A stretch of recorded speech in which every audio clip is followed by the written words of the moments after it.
Did you want to rotate your telephone 90 degrees? Was it at an angle right now? It's at 90 degrees. It's you're lying down. Okay. There you go. All right. Let me do this. Give me a second. This isn't working. Have to.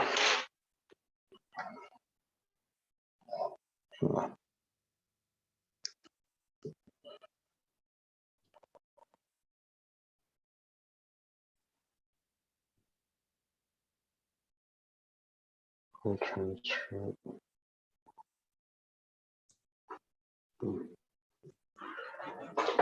Find something.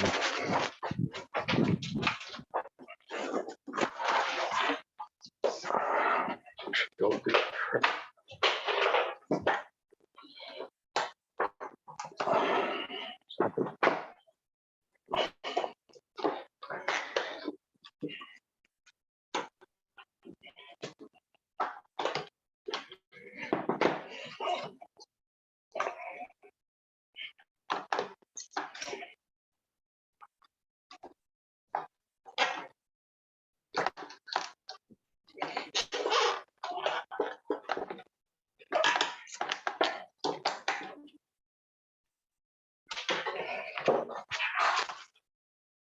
Nope. Fucking hell.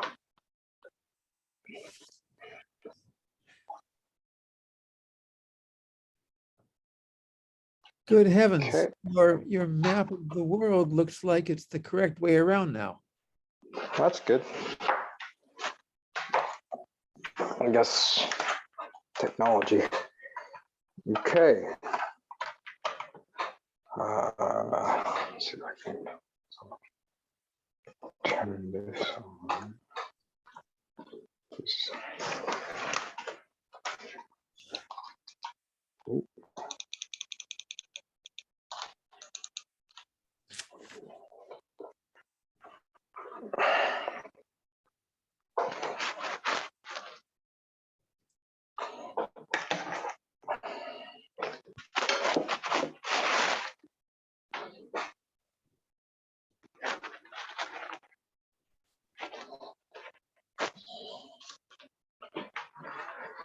Okay.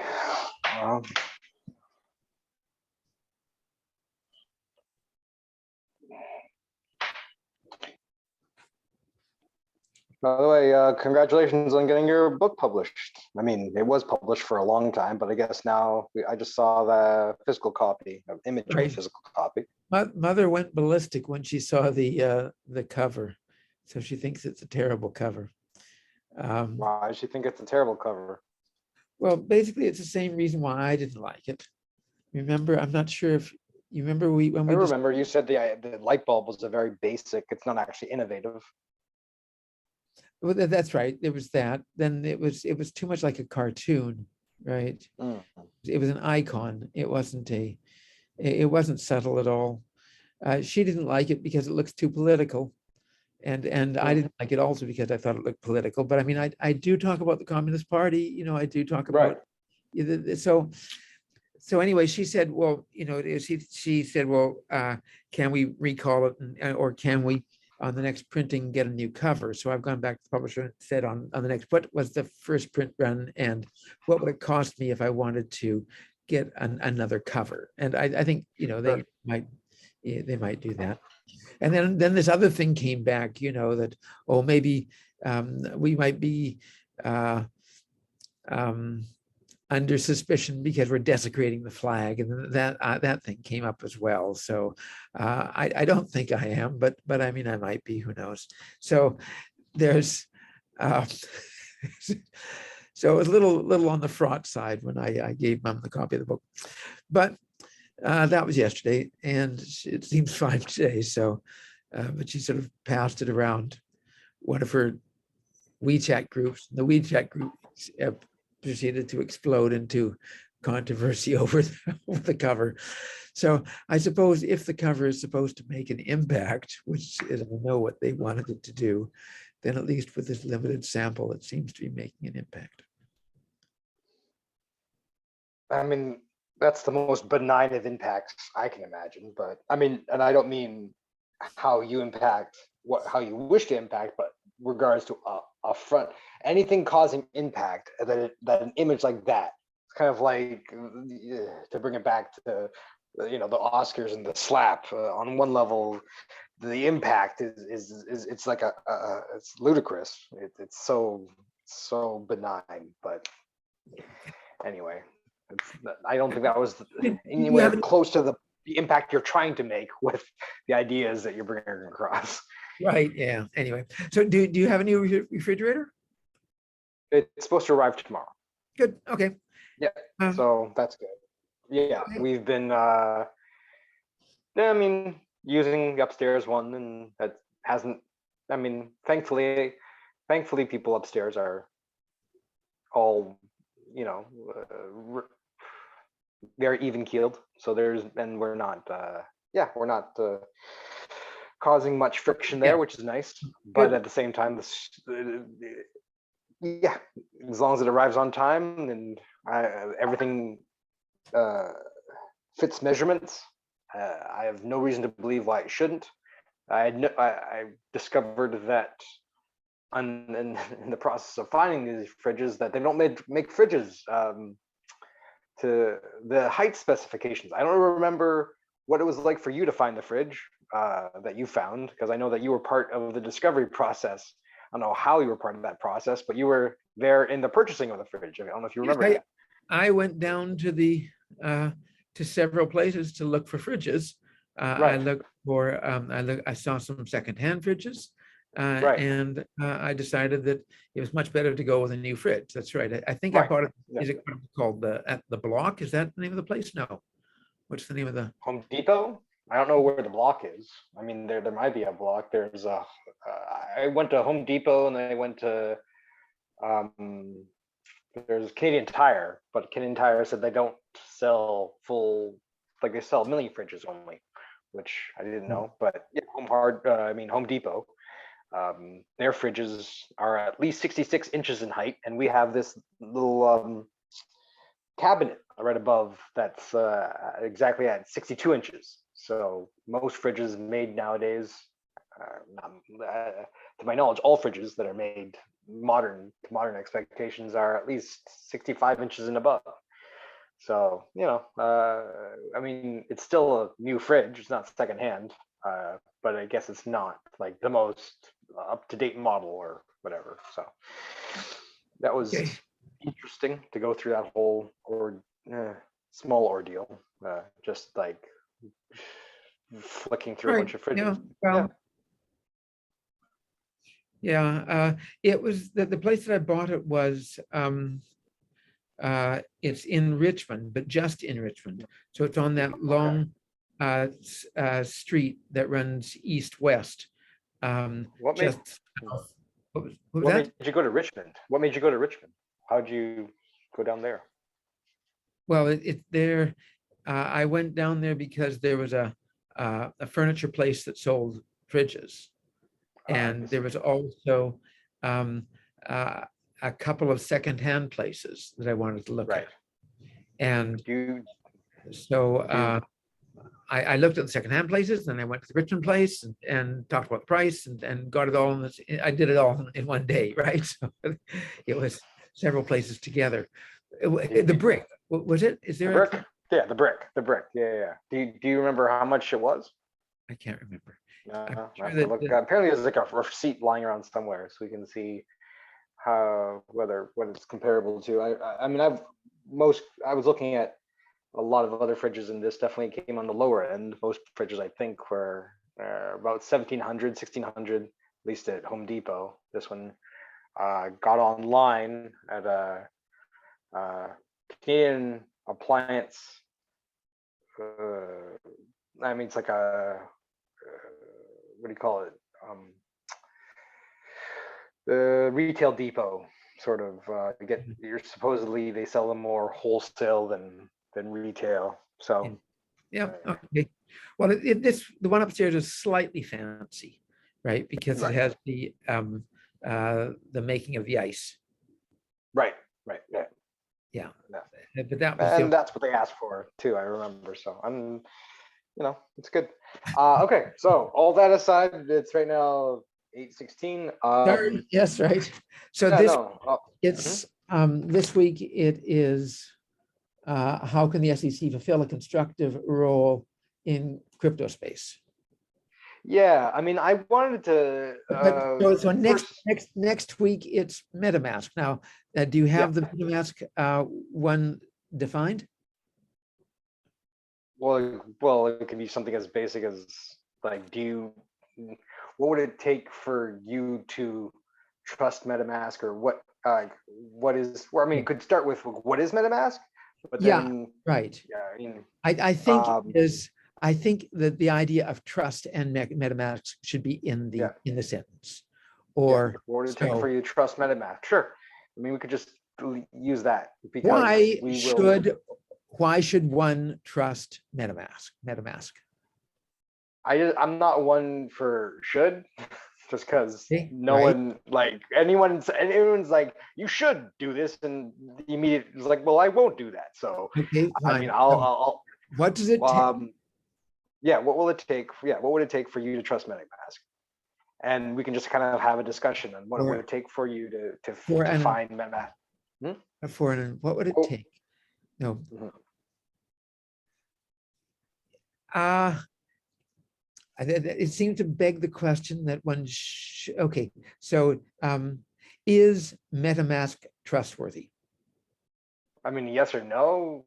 I mean, okay, we can go back and forth on that. We can say these are the reasons why it is, and this is why reasons why it isn't. And Yeah. it's up for, is it Is trustworthy? MetaMask So that, trustworthy? I like that. yeah, That's okay. only 3 words. Yeah, Not trust in there. Right? fair. Fair enough. So that's next week. Next week. Okay. For this week, I wanted to start with SEC when it comes to regulation of cryptocurrency, just because of their potentially ending lawsuit with XRP. And this was big when it came to just crypto regulations, and like just the whole mess when it comes to regulation of cryptocurrency, because in some regard, SEC challenged, it sued XRP for not listing itself as a security, even though it didn't put those same stipulations on Ethereum or Bitcoin. So So SEC sued Ripple Labs because it's yeah, alleged that XRP was a security that was not registered. Is that right? yeah, exactly. Okay, Yeah. I didn't go into that. Can you Okay. give me some of the background to XRP and Ripple Labs and why SEC decided to sue Ripple over XRP? Do you know what the logic was there? Well, I know that there's a few points to it. One, we'll pull this up, that XRP owns something in the ballpark of 6.4 billion XRP units. And so Ripple Labs owns 6.4 XRP units, and unlike other mineable cryptocurrencies, there's no more XRP to be mined. It just slowly unloads onto the market to, I guess, regulate price. And so that in and of itself is a bit sketchy if it wants XRP to be seen purely as a currency. I know there's several other points beyond that, but I mean, fundamentally, it didn't see the way in which it got its funding as legitimate. It didn't even though XRP was already being traded on multiple exchanges, Yes. the trading of XRP, it didn't take that into consideration as the means, as potential means for Right. No, taking on funding. right. No, Well, not taking on. I can understand the SEC becoming particularly concerned about that, because one of the three things that the SEC is supposed to do, one of its three things that it's supposed to do, is to prevent market manipulation. Right. Okay. And what you Okay. described there is just a setup for market manipulation.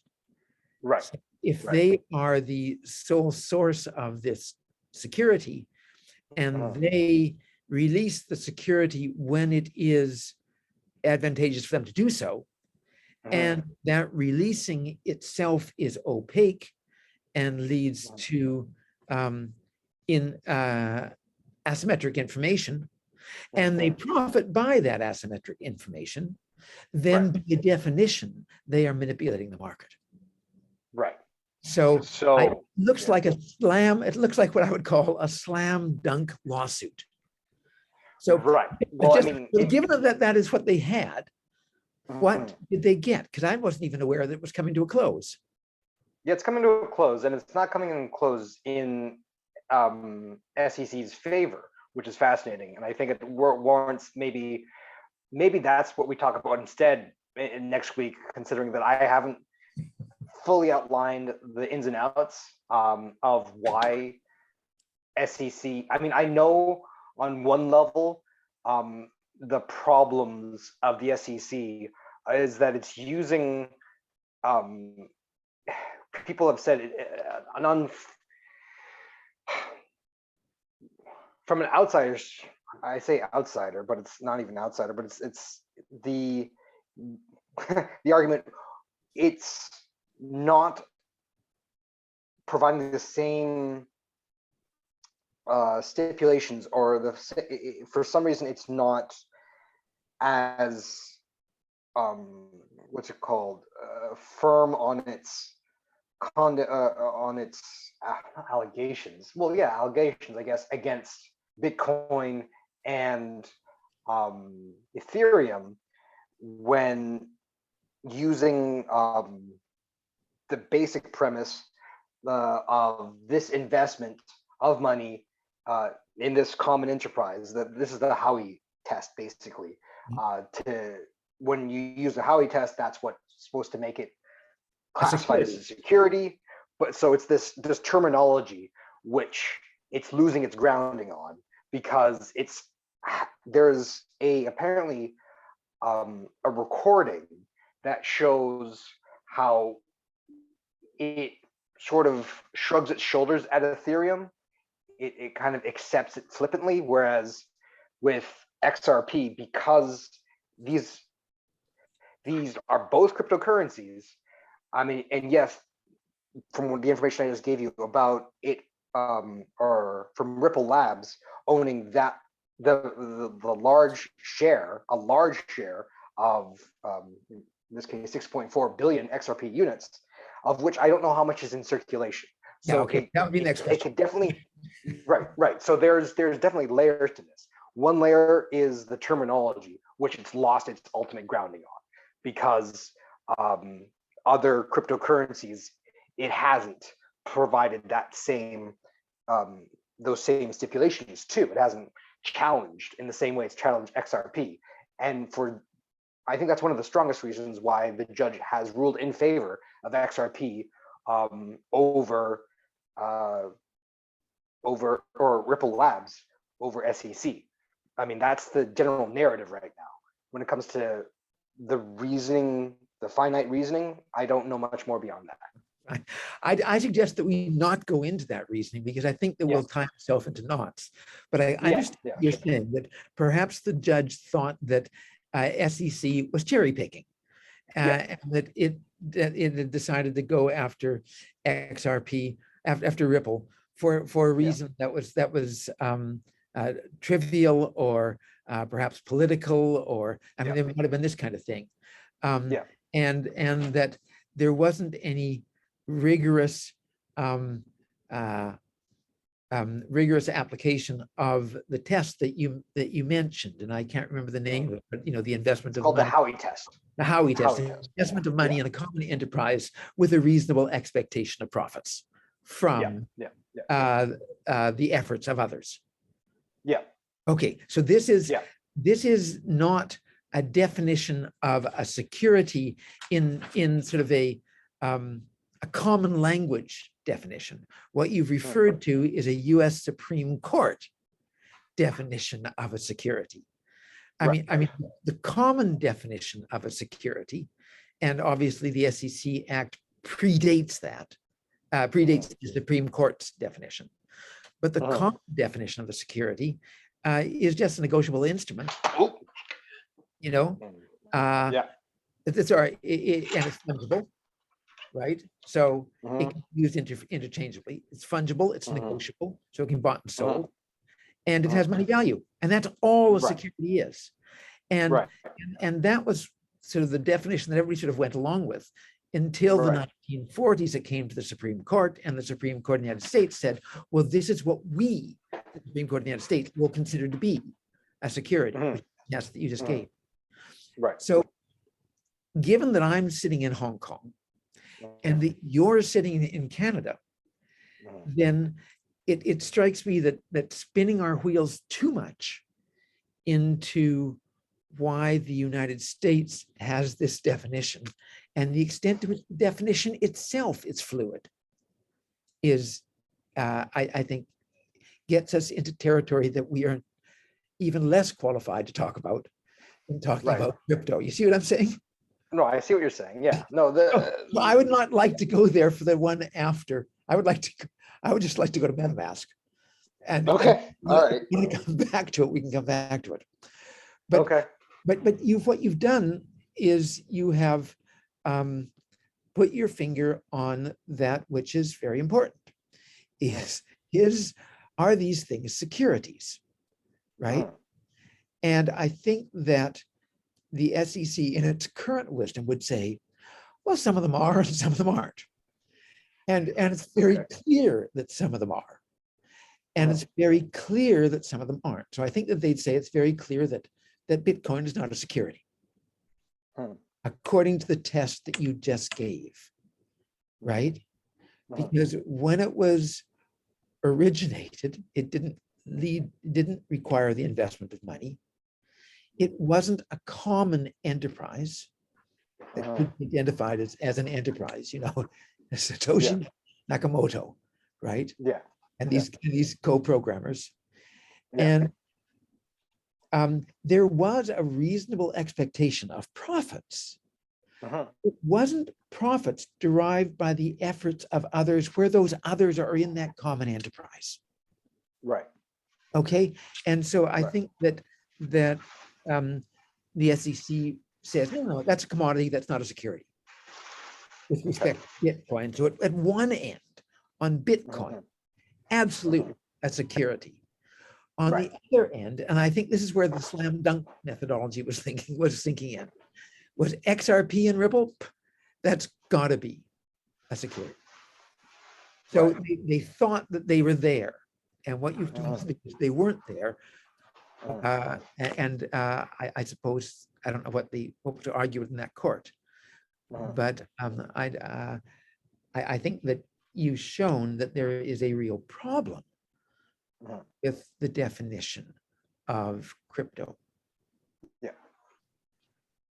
With respect to how, and that has led, since crypto has 20,000 of them, if that's the number, since there are these 20,000 plus of these things, I'm sure if you throw in, just under. Yeah. Well, if you throw in the NFTs. Well, that's a whole nother game. Yeah. Yeah. Okay. I don't know. Yeah. So but that's the order of magnitude, right? So 20,000, 10,000, 20,000. Yeah. And the ability of the SEC to actually research them individually pales in comparison with the numbers that there are. So the SEC cannot, because they don't have the expertise, manpower, or the manpower, or the manpower, exactly. Yeah. So it's problematic. Yeah, yeah. I So, mean, yes. so what do they do? And I think that that's the question that we wanted to ask today. And that's Yeah. interesting the way it's come up there. Yeah. I mean, this is how it's come up in my mind because it is the most, here, I gotta fix this. I'm gonna turn off my camera 1 second because the basic premise that's been circulating in my mind is, I mean, beyond just a question of what what good can the SEC do, it's the problems that regulators currently face. But I sent you this article. I mean, as we've currently outlined, these are the problems. Like, if the definitions in and of themselves are not clear enough for people to follow, because this is the other half of the conversation we can get into when it comes to the SEC, because companies can provide the documentation to say, listen, this is why we are not a security. And I guess in this case, when it comes to XRP versus Ripple, they've been able to provide sufficient evidence in favor of them being a currency rather than a security. When it comes to regulation, without having clear set definitions that are updated to today's technology, we're going to be in this uphill battle of confusion, where there isn't the ability to regulate because these two things aren't working in, these two things being innovation and regulation. These two things aren't working in tandem in any way, shape, or form. They're kind of fighting each other, and that's why the whole question of like what does good regulation actually look like? And so I wanted to at least have the idea of the SEC, not at least have the SEC in there, acknowledge maybe, so it shouldn't just be the SEC, because I know that was the initial question we posed, but what is constructive regulation? Right. No, I'm happy to stay with the SEC because it is, the thing about the SEC is it is the most prestigious securities regulatory body in the world. And one of the reasons why it was so is because the US dollar has been the currency of the world to a large extent. And so the US security markets were the most important markets, or have been, and they are the most important markets, if you include not only the US security markets onshore, but also the offshore markets where you actually are transacting in US dollars. So I like the idea of being on the SEC because it allows us to do two things at the same time. One is to have the general question being posed, and the other is to get into the nitty-gritty of actually being able to enforce this stuff. And I think that is very important. So let's go to another thing that the SEC can do before you get back to arguing about whether an individual token or crypto is a commodity over security, because I think that it's important to look what they can do. And one of the ways, I'm sure you've seen it, so one of the ways that they can operate is to function on their orderly market, efficient market, fair market angle, right? So this is what one of the things that they're supposed to do, to maintain fair, orderly, and efficient markets. So that involves looking at the market for the securities rather than the securities. And there was an interesting quote by Gensler, the chairman of the SEC. And he says, with respect to these markets, and we've talked about the markets before, the platforms, right? Okay, so these are platforms that trade different crypto. And then what he says is, with so many tokens trading, the probability is quite remote that any given platform has zero securities. Okay. So what I'm saying is, right? If you've got a platform with more than just a few securities, we have more than just a few tokens, more than just a few crypto, almost certainly you at least one of them will be caught within this rather odd definition of what is a security. And Right. therefore, because that's the case, therefore, it's in our ambit to regulate the platforms. Right. Okay. So regulating the platforms or regulating the wallets, regulating anybody that's doing custodial services with respect to these crypto is something that's clearly within the ambit of the SEC in order to maintain fair, orderly, and efficient markets. Right. Okay, Yeah. so if that, I'm not sure if you agree that that is something that they can do, and in a US context, and not in Canada or Hong Kong, we're in the US. Mhm. But within the US context, that is to say the legal framework of the United States, that's something that they should do. Well, yes, in the sense that if they can, I mean,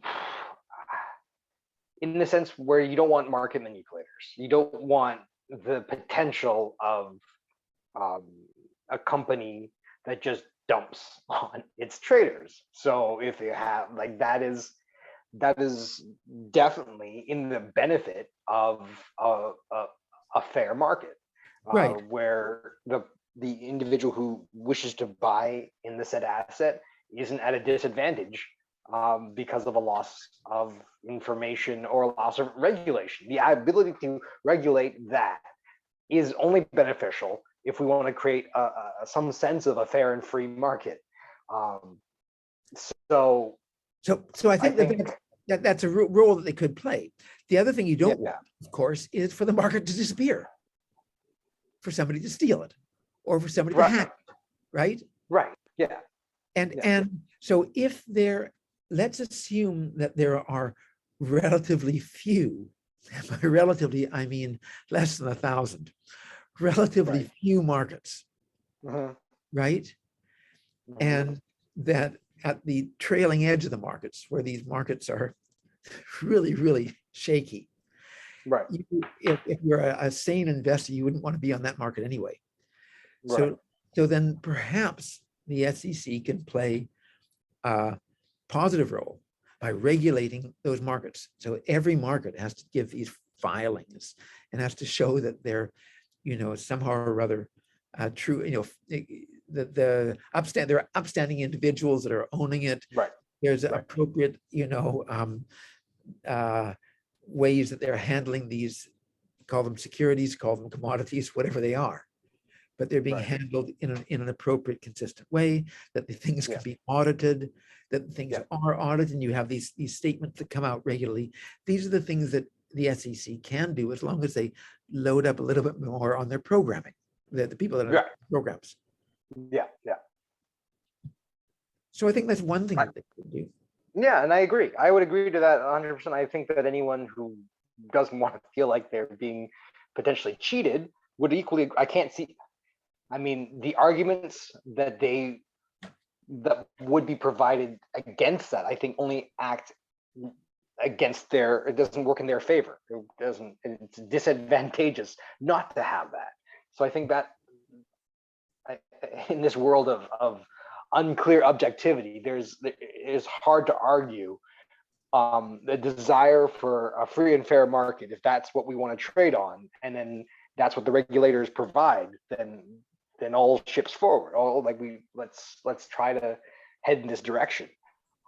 But yeah, the only to do so would definitely require a bump in computational power from the SEC that I don't know, like that requires a certain amount of financing and yeah.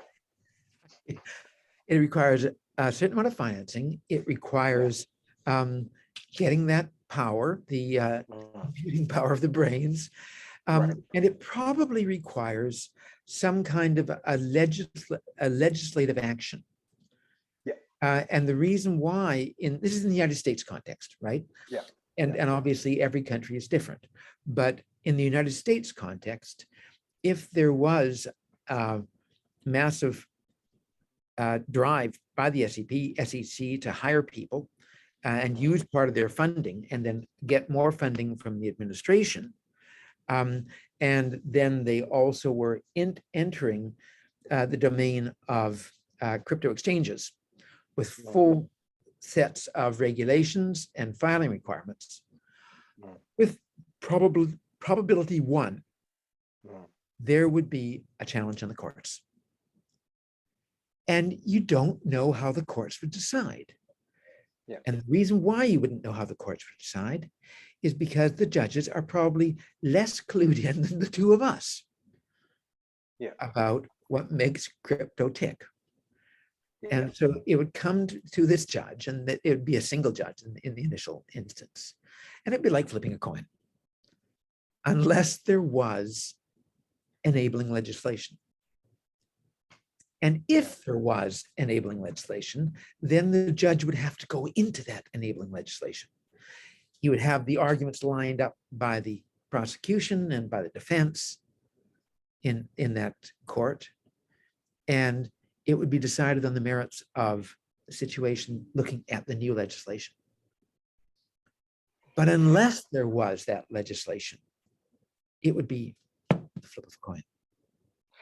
Yeah, I mean, and I'm just also trying to take into consideration, I mean, just the massive difference in stipulations between a currency and a security. The second something gets filed as a security, the Commodity. amount of Commodity. or commodity. And there is no filing for a commodity. Okay. You don't There's no file filing. for a commodity. You file for a security. Right. So this is what I just wanted to clarify about our I guess our previous point, or I don't know if it connects to this current point, when it comes to the arbitration, the bringing something to court. It would be a lawsuit. Yeah, lawsuits upon lawsuits. Well, this is why I started with the SEC versus XRP, because this is the lawsuit, and this is a lawsuit that is would, if XRP lost, which it doesn't look like it's heading in that direction. If Ripple lost, which for all intents and purposes, because there's all these leaks that are happening in the courtroom, it's definitely not in SEC's favor right now, and that works in favor of cryptocurrency on the whole, because if XRP was deemed as a security, then that ripple effect, the in the wake of that, you would have a lot of other equally challenged currencies as securities. So commodities, as you're saying, you don't have to be listed as a commodity, which is interesting. I guess I'm outlining commodities. this Commodities are things like grain, steel, right, plastic. Well, these are tangible things. So I don't know if you could argue currencies or crypto they're not tangible assets. They're not commodities in that sense. Or could you argue that they're not grain? No. It's the thing is, if it's not a security, then it's a commodity. Right. If it's not a security, then so currencies are commodities. Currencies are commodities. Yeah. Right. Okay. So. But these are, we're talking U.S. law.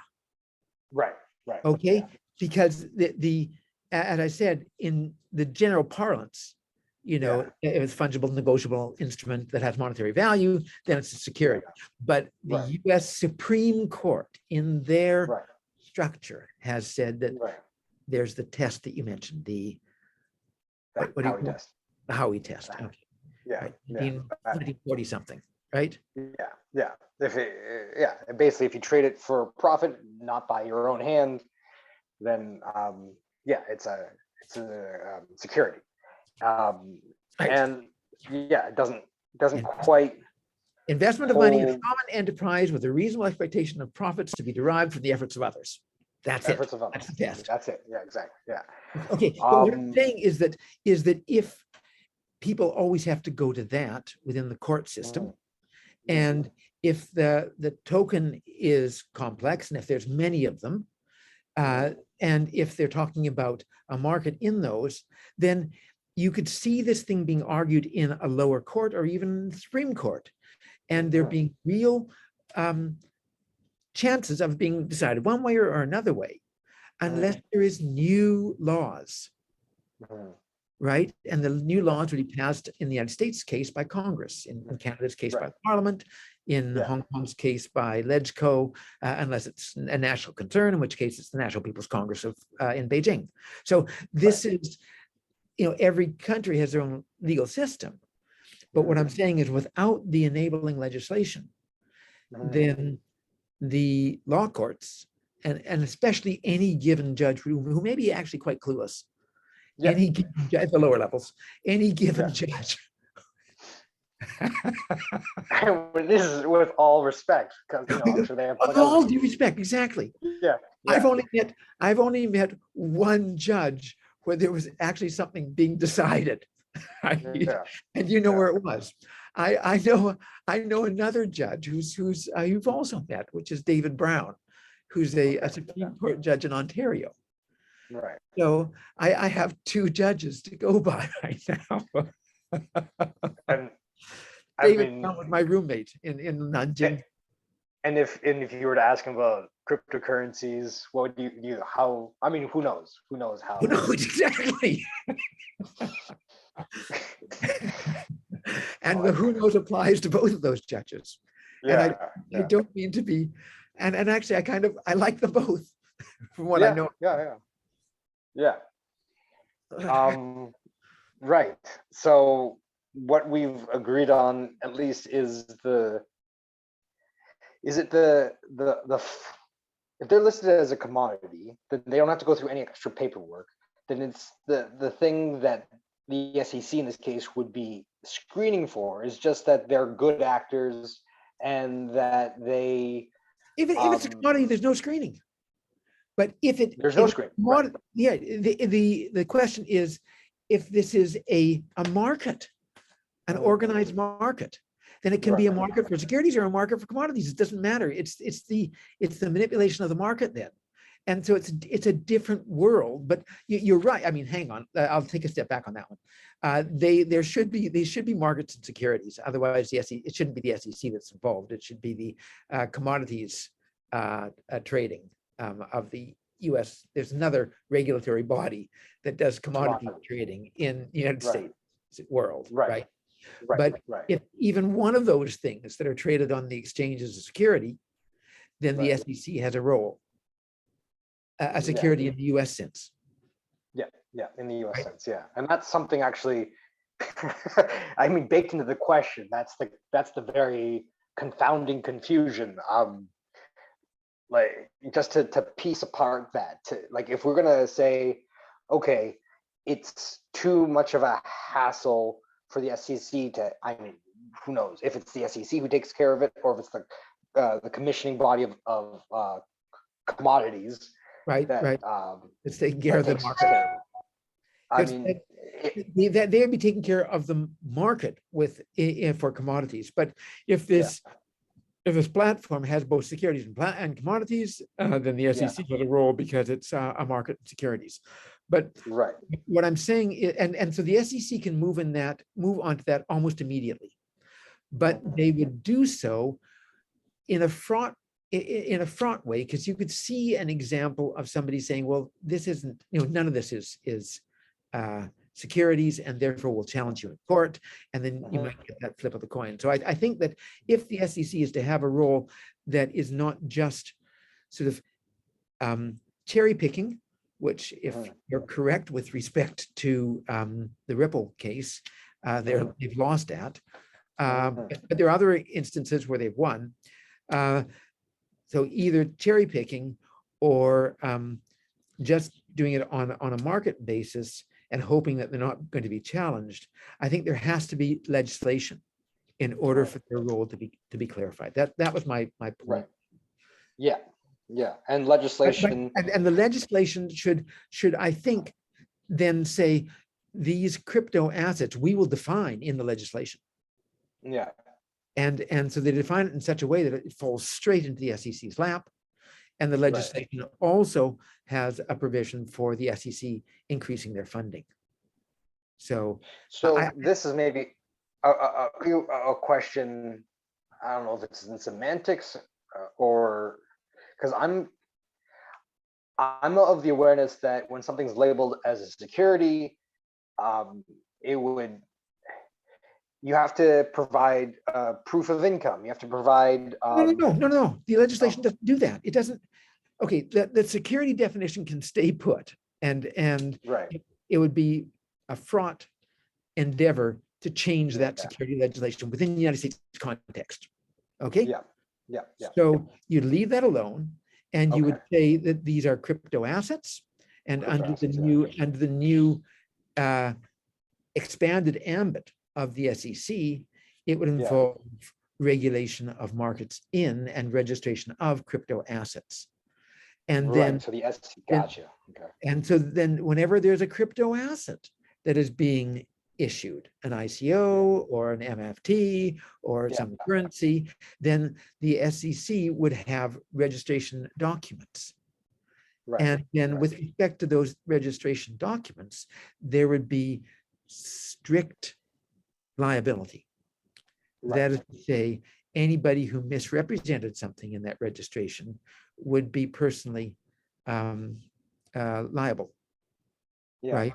And that personal liability would transcend any corporate veil. That they couldn't right, get away with it saying it's the company that did it, not me, right? right, It would be a personal liability. Okay. yeah, yeah, And that's the way it is right now with registration with SEC.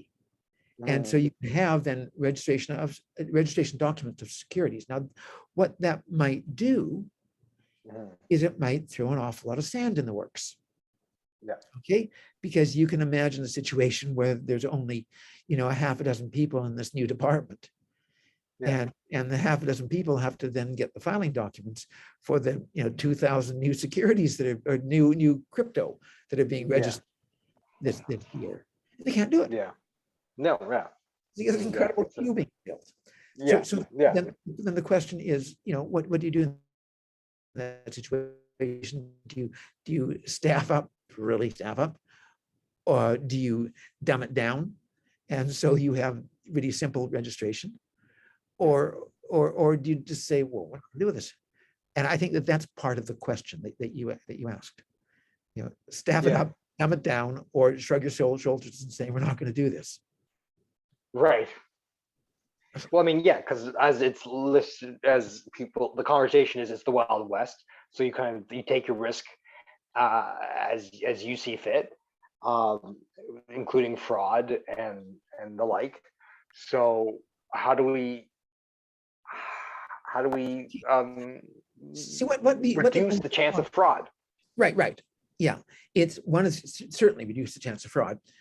But what you've seen so far is that the SEC has said, with respect to some crypto, that this crypto is a security, and that an unregistered security has been sold to the public, and then the SEC has prosecuted and won, and it's happened several times. Okay, I guess they lost with XRP, but they have won in previous cases. So then the question then is, do you just let the SEC continue doing this cherry picking, sort of encouraging ambitious issuers of crypto to register? Now, I didn't find out what that registration entails, but there must be some kind of a registration process. The registering as a security, I'm not sure what that is, but in the that makes the SEC feel happy, and so they won't sue you. Exactly, yeah. But the number of suits have been, sort of, I think, fingers of one hand, haven't they? I mean, I haven't followed all the suits. I just know that the Ripple one is the largest one and would have drastically changed the market. if there was even a whiff that they were on the losing side of things. Yeah, it definitely, because obviously all markets are projected forwards. So if people thought, oh, this is going south, time to pull out your money, um, yeah, we would hear about it very, very quickly, which Well, is always impressive. right. So the other one that I saw was BlockFi. Okay, BlockFi. All right. Okay, and BlockFi paid 100 million in a fine.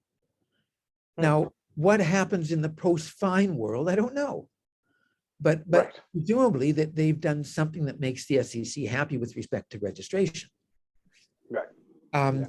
And so what the SEC, by its cherry picking, seems to be doing is pushing new issuers into registration on a compliance basis. If you want to be big, you should register, that kind of thing. Right. Obviously, they won't go after little ones, but if what you say is correct with respect to SRP, and I have no reason to doubt it, then their little pushes are not going to be working quite as well as they did before. Right. Yeah. I mean, it's just when it is cherry picking, and so that use of cherry picking doesn't always work, and that's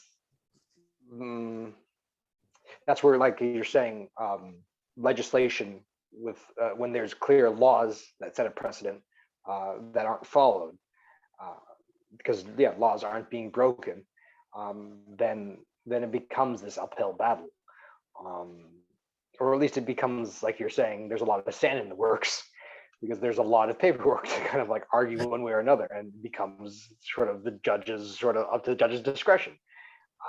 So I guess I get that this has been the central thing that we've tackled, and maybe we'll need to come back to this, because the other part of this conversation that I don't know if I don't really want to get into the weeds of this, but we can put a pin in this for next time, maybe a couple weeks from now, is looking at stablecoins, because that is kind of the big one when it comes to when we first started our recordings. We were talking about money isn't being printed, but like, for lack of going through all the terminology of what's exactly happening, you have companies like what was it, USDT, I think that's what it is. That's what the acronym is, at least. Their stablecoin, there's a lack of trust, at least in the general ecosphere, crypto ecosphere, that it's printing money ethically, or it's not backed, like every dollar is not concretely, transparently backed by an actual dollar in its treasury. Right. Well, if you had that being registered as a security, and you had these prospectus documents that were very detailed, that have been approved by, it's the documents that are approved by the SEC, not the security that's approved by the SEC. Okay. So the documents are approved, not the security. So there's basically the SEC says you can list crap, but you have to say it's crap. So right, yeah. So if in the case of a stable coin, so it's saying this is 100% backed by reserves. Yeah. So then that would be an actionable statement. So that if it turns out that it was not 100% backed by reserves, then the people that made that statement and signed off on it would be personally liable. Okay, so that they would be, that they could go to prison for that one. Yeah. And that's it's okay. well, I mean, that is the general case used against both the current price of Bitcoin, because if I don't know what the situation is with USDT to this day, but I also know that narrative has not been squashed yet. I know that there is this general sort of fear in the market when it comes to if all this money printing, let's just call it that for now, wasn't found to be legitimate, then largely the whole market would crash, because the amount of, not the whole market, the whole crypto market specifically, the amount of USDT used to buy Bitcoin, it would just be proved to be illicit or proved to not exist. So that would really, well, challenge the whole, not challenge, it crash the temporarily crash the market. Okay, However long it so- would, yeah. so hang on, so, right, is that the candidate for the topic, not next week, because next week we made them as password. So the one after then should have something to do with stable coins, is that right? Yeah. Do you want to focus on, is it USDP? Is that what you're saying? USDT. USDT. Yeah. Okay. And so what is the question? Is how should USDT and stable coins be regulated? Is that what you're asking, or are you asking something different? Well, I mean, there's already been major pieces that have challenged the validity of the USDT's printing. There's a few YouTubers I follow that are saying that they've yet to prove its legitimacy. So we don't need to go at that angle because that's gone done to death. When it comes to so how can USDT, or what is USDT's effect on the market? I don't, like, there's the regulation side of things, and then there's what I just sort of roughly walked through, which is the inflating of Bitcoin's price thanks to USDT. I mean, and so I'm sort of thinking through the aftermath of transparency, which I guess we don't need to necessarily address that, but it is a problem. This is where regulation would be beneficial, to know that for certain that that everything is on the up and up. So this, like, that's the end outcome. The desire is everything is as it says it is. The issue is right now we don't know that for certain, and things point negatively that they aren't that. So that's a general take it for what it is situation. So in regards to our conversation on it, there's a level of like, well, what is the current situation with USDT? And then there's the level of what can we do about it? I don't know. Like what can regulators do about where we're at today? I'm not sure that I want to do what regulators do on USDT, but why don't we just think about that? Okay. Something on USDC, something on stablecoin, something on inflation, the interaction of Bitcoin and USDT. So Yeah, somewhere in like the that. governance, or just maybe let's sort of call it the regulation of stablecoins, or the current state of stablecoins. Because there's USDT and there's I mean, obviously we could get in the weeds of all the different stablecoins that are out there, which we don't want to do that. But we could maybe say like the major stablecoins, the ones that are doing it right. I don't know, like what interests you when it comes to stable coins? Because you just mentioned that you don't want to go in a certain direction. So Well, the direction you don't want to go in I'm not is sure that I don't have the expertise to talk right. about regulation. Okay. And I'm not, and regulation is very national. And so one tends to talk about US regulation. Right. And so that's a very weedy patch. So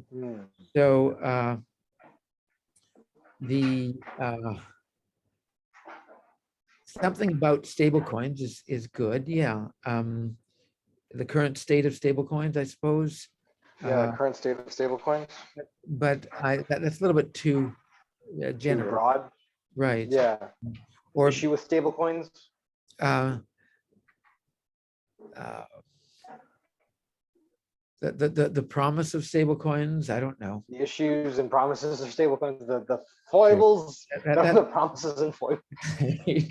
um, uh, we could try to be upbeat and say talk about the best of the stable coins, or the value of The stable coins. promises and pitfalls of stablecoins. Sure, why not? I can do that one.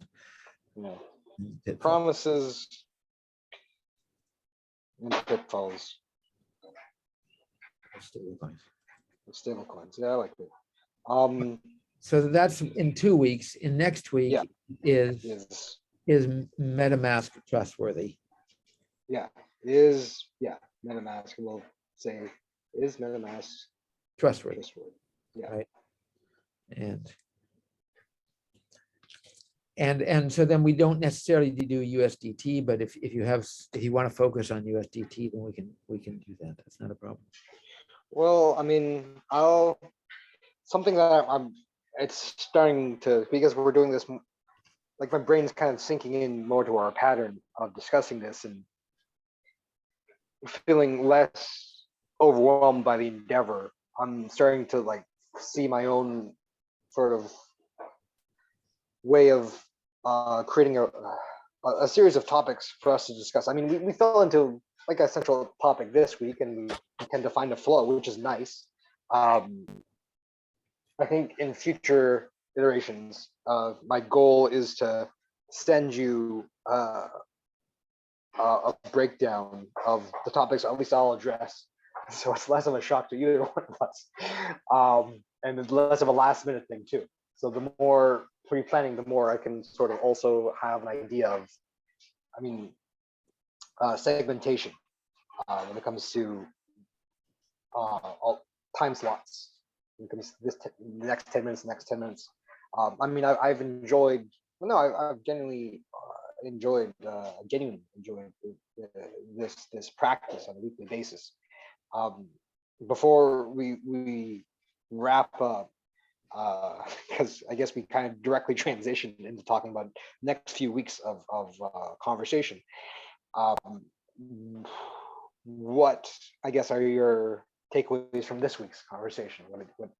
Because yeah, this is always my favorite part of our So conversation. I think the biggest one, I didn't know it, was what's happening with Ripple.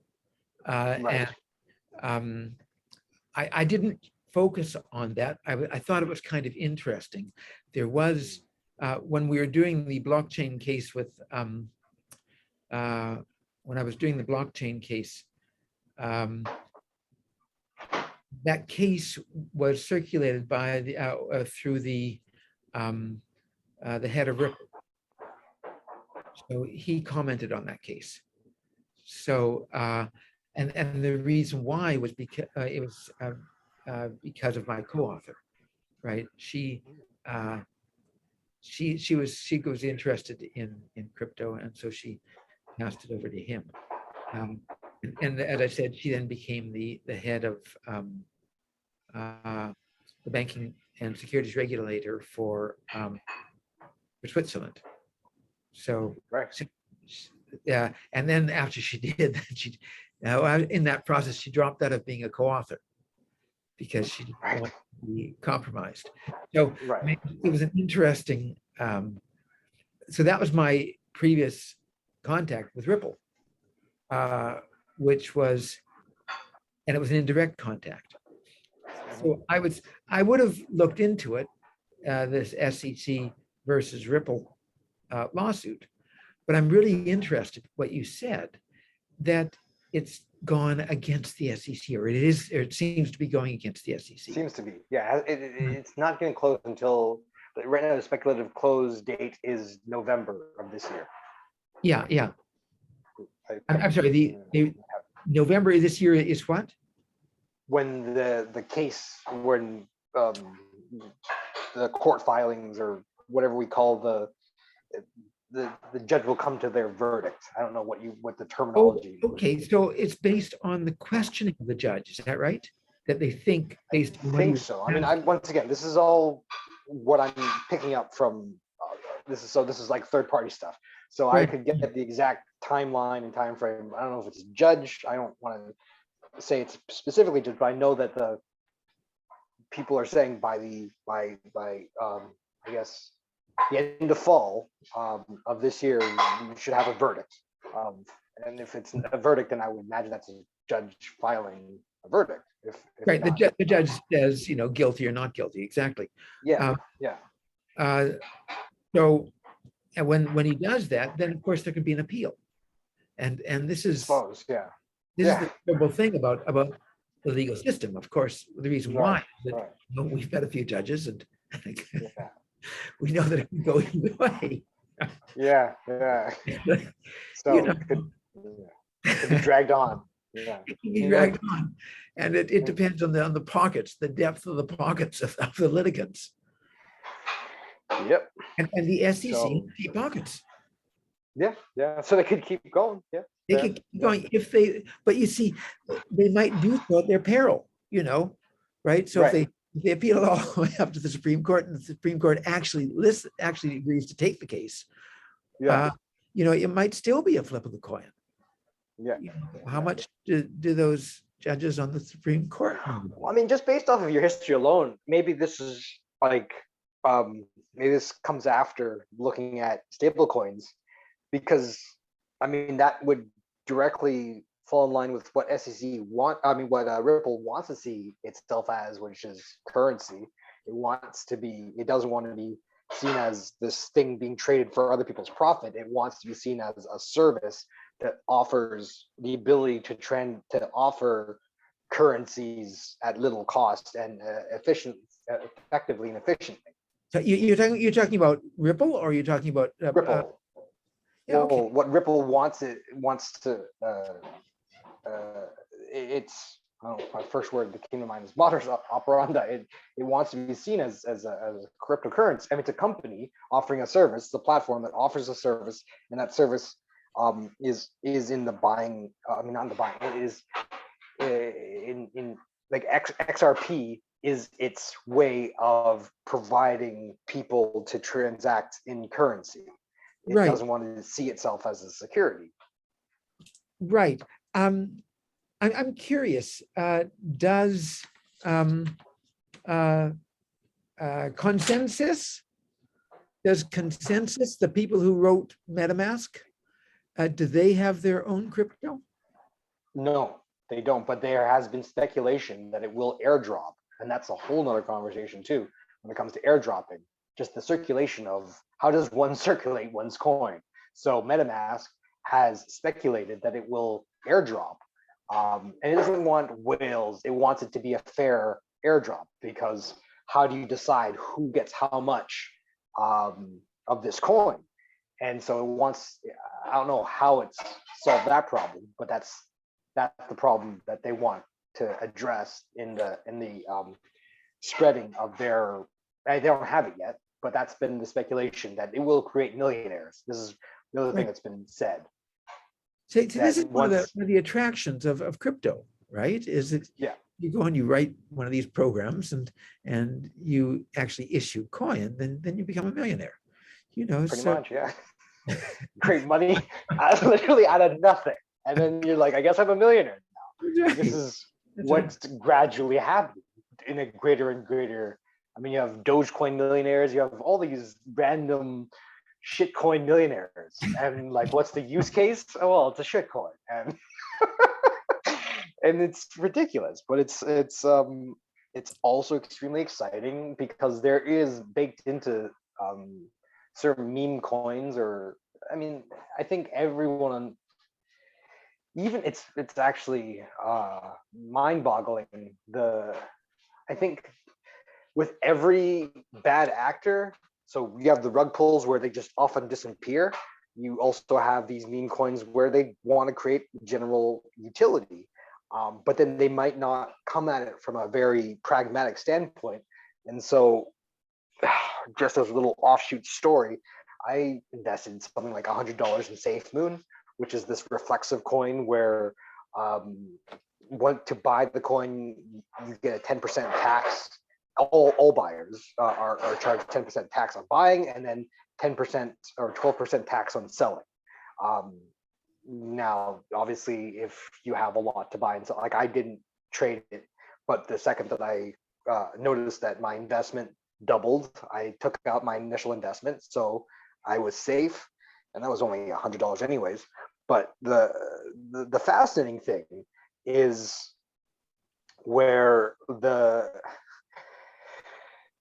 founder of the coin, it just, and he invests in these random projects, saying that he wants to do solar wind farming, and then he creates just absurd things. So I mean, what I'm trying to say in this story is that there's, I think, general desire to create utility, but it might be kind of shoehorned in there.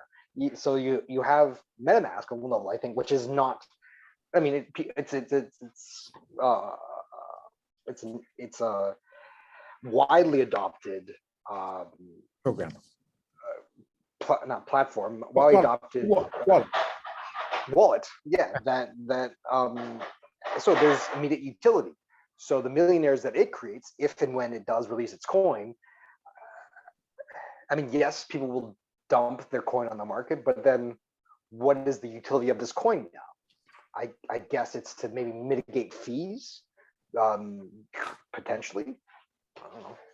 I don't know, but I mean, it's the company that, anyway, that's next week. But so I'm interested in talking about MetaMask, because when we talk about it, obviously we're going to be talking about the company that created it and how the company that created it makes money. But that was one thing that sort of leapt to my mind. But especially when you're talking about XRP this week, when XRP seems to be, manipulating the market, and so there seemed to be a fairly good case that the SEC could make against it. But apparently, the SEC has lost or is losing that one. But He's losing. Yeah, is losing. One doesn't know until the actual judgment comes down. Exactly. But it shows the fraught nature of attempting to regulate in crypto space without an appropriate legal framework. Yeah. And I think that every country in the world will have to address that. The way that the Chinese have addressed it has been rather draconian. So yeah, that's not the way forward. I mean, just ban everything. I mean, it's like their same way of dealing with Shanghai. It's like, we'll just box them in. I think it'll be fine. Just like, okay. Burn it all to the ground. Burn it to the ground. Next. Right. So yeah, that was my biggest single takeaway. So maybe I can turn it around to yourself. What number is this for us? Is this number 5? Oh, it might be more than. I got to go through. I got to really. I mean, I've been gradually. This is my own system of organization, which thankfully is slowly coming together. But it's like it is a slow process. Which one? 5? I'm not. I can't say for certain. I feel like there's more than that, but I won't. I won't say for certain until I know for certain. Okay, right. Yeah. So, but I hope to have a number by next week. Let's put it that way. Yeah, I'll have how many are we on? That wasn't the question. The question was, so do you have a plan for actually putting these things out there? I realize that only very few people might be interested in seeing father and son sort of joking Well, about. see, here's the thing. It's not like the thing that I've gathered is it's the conversations in and of themselves. Like the same way people will watch a train just kind of go. It's maybe not so much on our expertise, but rather just on the awareness that this can be conversed about openly and easily, at least to some degree, to bring some sense of amicability. It's intergenerational. Like I think there's a lot of touch points that I think we are bringing. Right. So what do these things look like? Are you thinking of editing these things down to sort of a 15-minute go? I think there's probably Well, 50. okay, so the framework is basically have the thing to consume in its entirety, and then have sub bytes that link back to the main one. So hopefully it creates this sort of feedback system that encourages listening. But this is this is my hypothesis, and until I can properly implemented it, this is my yeah, this is what I'll be practicing, where it's like however many we have right now, these are the subtopics we touched on. This is where there's a clear like segment, and this is also something I need to bake in moving forward, where it's like these are the subtopics and this is the timestamps, because the thing that helps watchability, like anytime I've listened to people have conversations, it's because of the bite-sized clips. It's clear, this part is what we're talking about. This, like, it's hard, yeah, people wouldn't listen to the thing from start to end, but if it's clear what's being addressed at what point, then that definitely encourages it. So that's the premise of how I'm doing this. Right. So perhaps for every one of these things, there might be on average, say 3 5-minute clips. Maybe, yeah. But it's yeah, it's not about trying to like cut it, because I remember that was your initial one of your initial questions, like how are you to edit this thing? And Right. what I have always enjoyed any conversation isn't so much the editing of the conversation in and of itself, but that this is the chapter where this is being addressed, and this is the chapter. So it's more just like the segmenting of it rather than the mishmashing of things together. Because that was the, I think that's always been the nightmare of trying to like just cobble together something. And yeah, that's never been interesting to me. I've done that in the past, where it's just like let's get rid of the ums and the ahs, or let's get rid of like this bit, let's try to make the hour into a 5-minute. And I think we should approach it the other way around, where it's just like keep the hour as the hour, unedited, flubs and all. And yeah, have like find where I find our conversations at least address certain topics. And I think moving forward, that's something that I can work So better on. one would click in to an hour video at a certain minute. Is that what you mean? Well, I mean, the clip itself would be separate, but if they wanted to listen to the whole thing, that could go they could be linked to the whole thing. So you just have clips of the thing as their own. So it's not editing the hour into 5 minutes. It's Right. having 5 minutes of the hour and then linking to the whole thing in like the text of the video. Okay. Okay. I mean, it sounds a little bit complex, but I think it might, if it makes it more watchable, then this is good. Yeah. Um, Yeah. No, that's yeah. yeah. Okay.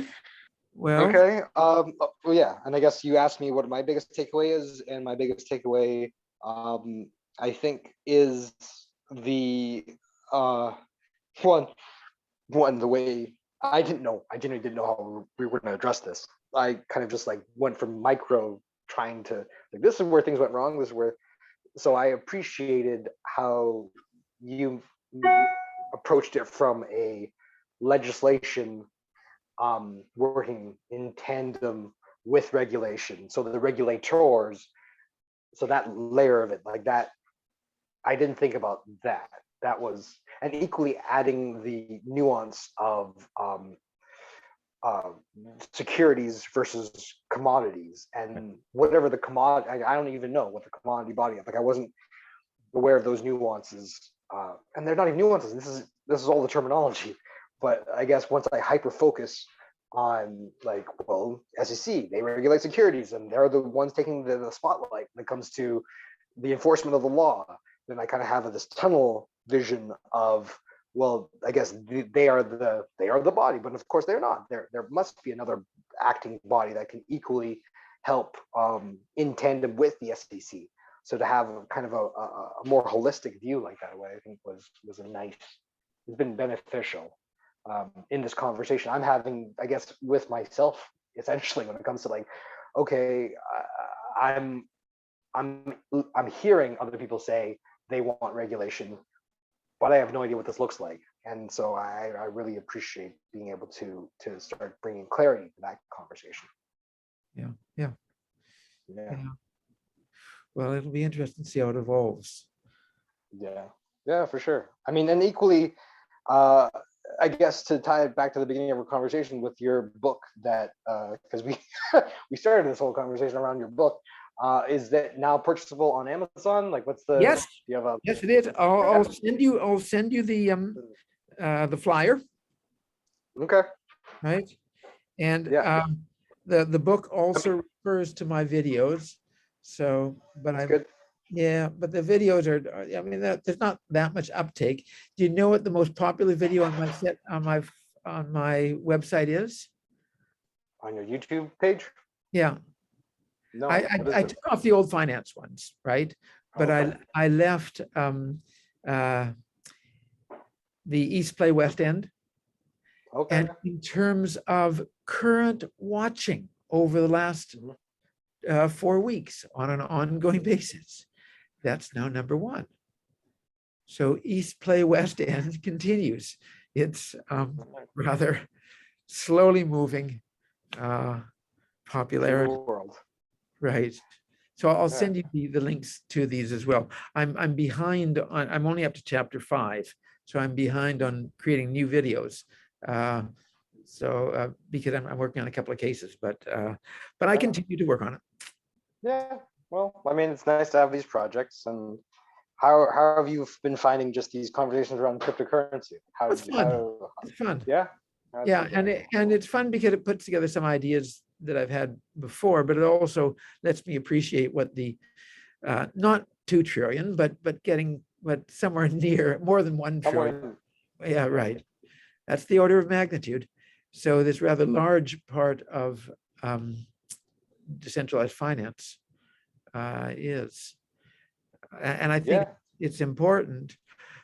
The thing about legislation is it in the United States context, but I think in many countries' contexts, it takes a crisis for there to be substantial legislation that is passed.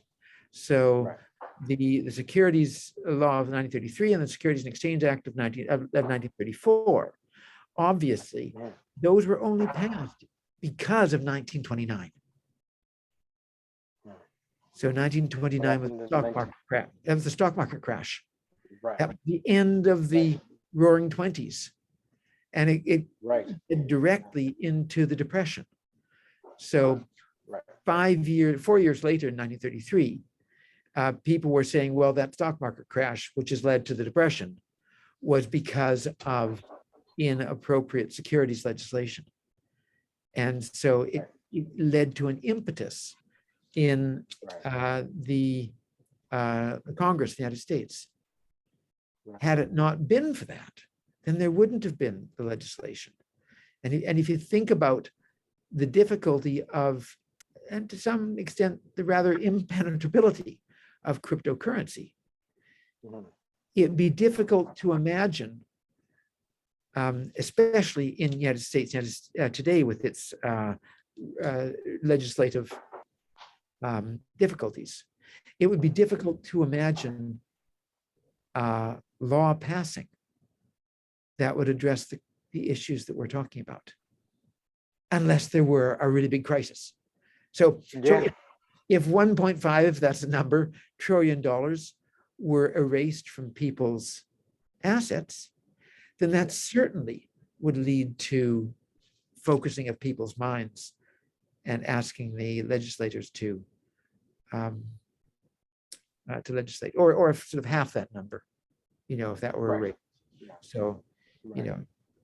800. Not that. Not. I mean, I'd like to think there's other things that could incentivize, but I get what you're saying. That historically speaking, there hasn't been anything as of yet. So. Right, because it's got to focus people's minds Yeah. and think of what else is on those people's minds. Oh yeah. Yeah. Yeah. I mean, we're definitely primed for our minds humanistically.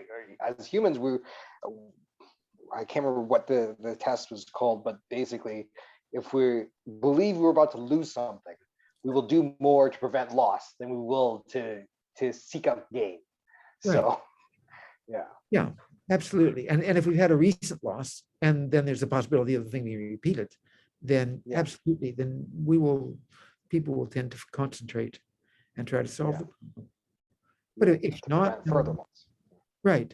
But if not, then they go into, in the United States case, culture wars and Yeah. these what are they called? Imaginary plots against the government, Oh my God, yeah. That's all. Yeah. That, people tend that to go whole, those directions, rather than yeah. focusing on real problems. And now we've got war and the pandemic. So I think that people view crypto as either a good or a bad, but they don't really get into the details of it. And there's no consensus as to what the regulatory regime should be. So it's very difficult to think of Yeah. passing legislation that would address the problems we talked about. Yeah, and yet we pressed on, yet we still, I find interest in this. I mean, I find interest just in, because unlike other commodities or securities that are traded, this is internationally accessible. Like, I can be, given that there isn't a firewall stopping me from doing so, or there isn't legislation saying I can't do it. Yeah, I can, like, to buy an American share, you have to have, I mean, no different than any, you need to be able to access that share. And so the fact that these cryptocurrencies are generally easier, more accessible, in and of themselves, I find, I mean, it's no different than the book that you've published. The fact that when it's an ebook, that makes it something more accessible than it as a physical book. So it's the digitization of assets, providing that accessibility with ease and transparency is, I think, extremely exciting for conversations and for just being connected to this semblance of resources. I say semblance of resources because people will then argue about, like, well, this is a resource, this isn't. I don't know why they would have that argument, but yeah, it's, I find all these resources very resourceful. And what's that? Anyway, okay, yeah, it's been good. Love you, Dad. And I guess Love you. we'll see you next week to talk about is MetaMask trustworthy? That's it. Right. Okay. Yeah. See you next week then. Take See you care. next week. Right. Take Bye-bye. care. Bye.